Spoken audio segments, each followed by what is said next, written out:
Yol patrul əməkdaşının avtoxuliqanlıqla bağlı çıxışını birlikdə izləyək. Ən çox verilən suallardan biri avtoxuliqanlıq. Bu üç haldır.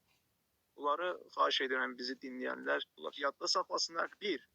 Aşkar surətdə 2 və ya daha artıq mexaniki nəqliyyat vasitəsinin iştirakı ilə sürət yarışının həyata keçirilməsi. İkinci hal, mexaniki nəqliyyat vasitəsinin bir və ya daha çox təkərinin yolun səthindən qaldırılmaqla idarə edilməsi. Üçüncü hal nədir? Mexaniki nəqliyyat vasitəsini qəflətən sürətləndirməklə davamlı olaraq təkərlərin yolun səthi ilə sürtünməsi, səslərin çıxarılması və ya yolun səthində çoxsaylı təkər izlərinin buraxılmasına görə.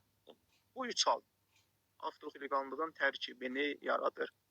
Yol patrul xidmətinin əməkdaşının dediklərindən də aydın olduğu kimi, avtoxuliqanlıq əməlinin tərkibini yalnız bu üç hərəkətlər yaratmış olur. Digər hər hansısa bir əmələ görə sizi avtoxuliqanlıqla ittiham edirlərsə, həmin inspektora bu videonu göstərə bilərsiniz. Videonu yadda saxlamağı və paylaşmağı unutmayın, hüquqlarınızı bilin və qanun pozuntularından kənar qalın.